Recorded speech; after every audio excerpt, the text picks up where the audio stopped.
بسم اللہ الرحمن الرحیم۔ صرف 5 منٹ کا مدرسہ قرآن و حدیث کی روشنی میں 183واں دن 3 رجب المرجب۔ نمبر 1، اسلامی تاریخ۔ حضرت عمر رضی اللہ عنہ کا اسلام لانا۔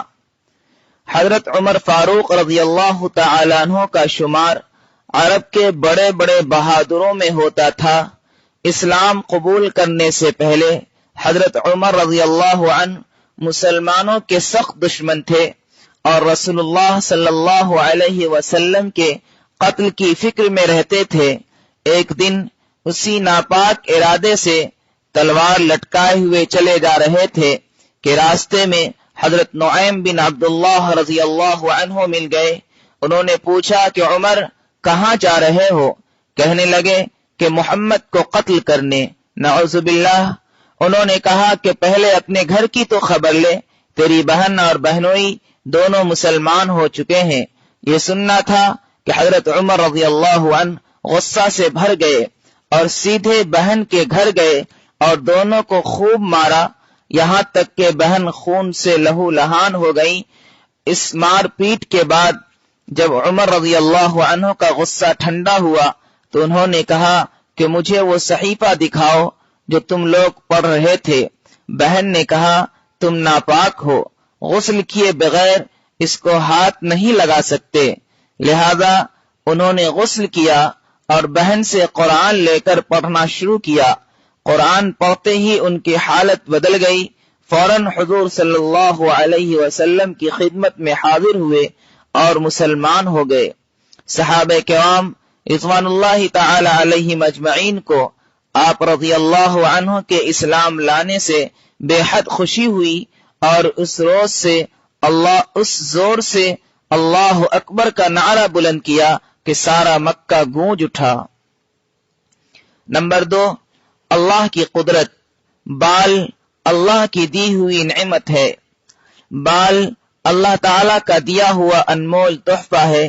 اللہ تعالی نے انسان کے سر پر ریشم کی طرح چمکدار اور خوبصورت بال اگائے ہیں جو سردی، گرمی اور دوسری نقصان دہ چیزوں سے سر کی حفاظت کرتے ہیں اور چہرے کی خوبصورتی کو بڑھاتے ہیں۔ اللہ تعالی نے ہمارے جسم کے مناسب جگہوں پر بال اگائے۔ اگر بال ہونٹوں پر اگ جاتے تو کتنی پریشانی ہوتی، نہ ٹھیک سے بات کر سکتے، نہ کھانا کھا سکتے اور نہ کوئی چیز پی سکتے۔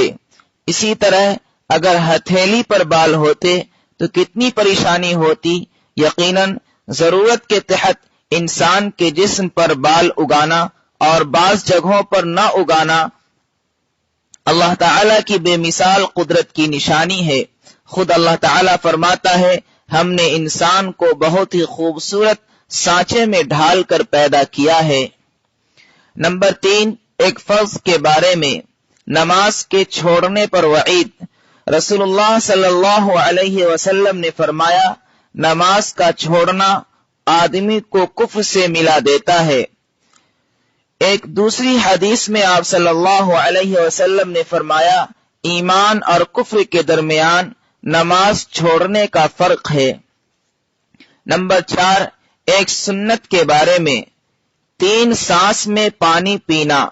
حضرت انس رضی اللہ عنہ پانی پینے کے وقت 2 یا 3 سانس لیتے اور فرماتے کہ رسول اللہ صلی اللہ علیہ وسلم بھی 3 مرتبہ سانس لیتے تھے۔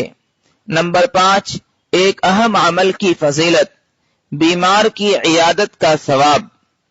رسول اللہ صلی اللہ علیہ وسلم نے فرمایا جب کوئی مسلمان اچھی طرح وضو کر کے ثواب کی امید سے اپنے بیمار بھائی کو دیکھنے جاتا ہے تو اس شخص اور دوزخ کے درمیان 70 برس کی دوری کر دی جاتی ہے۔ نمبر 6، ایک گناہ کے بارے میں۔ حج فرض ہونے کے باوجود نہ کرنا۔ رسول اللہ صلی اللہ علیہ وسلم نے فرمایا جس آدمی کے پاس سواری اور خرچہ اتنا ہو کہ وہ آرام سے بیت اللہ تک پہنچ سکتا ہو پھر بھی حج نہ کرے تو کوئی فرق نہیں ہے کہ وہ یہودی ہو کر یا پھر نصرانی ہو کر مرے۔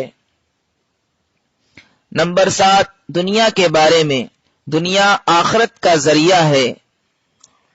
رسول اللہ صلی اللہ علیہ وسلم نے فرمایا، دنیا بہت ہی اچھا گھر ہے اس شخص کے لیے جو اس کو آخرت کا ذریعہ بنائے اور اللہ تعالی کو اس کے ذریعے راضی کر لے، اور بہت ہی برا گھر ہے اس شخص کے لیے جس کو آخرت کے کاموں سے روک دے اور اللہ تعالی کو ناراض کر دے۔ نمبر 7، آخرت کے بارے میں، دوزخی کی چیخ و پکار۔ قرآن میں اللہ تعالیٰ فرماتا ہے، جو لوگ بدبخت ہیں وہ دوزخ میں ہوں گے، اس میں ان کی چیخ و پکار ہوتی رہے گی۔ نمبر 9، طب نبوی سے علاج، 3 چیزوں میں شفا ہے۔ رسول اللہ صلی اللہ علیہ وسلم نے فرمایا، شفا 3 چیزوں میں ہے، شہد پینے میں، پچھنا لگانے میں، اور آگ سے داغنے میں۔ مگر رسول اللہ صلی اللہ علیہ وسلم نے فرمایا، میں اپنی امت کو داغنے سے منع کرتا ہوں، لہذا داغ کر علاج کرنے سے بچنا چاہیے۔ نمبر 10، قرآن کی نصیحت۔ قرآن میں اللہ تعالیٰ فرماتا ہے، اے لوگو، اس رب کی عبادت کرتے رہو جس نے تمہیں اور تم سے پہلے لوگوں کو پیدا کیا تاکہ تم پرہیزگار بن جاؤ۔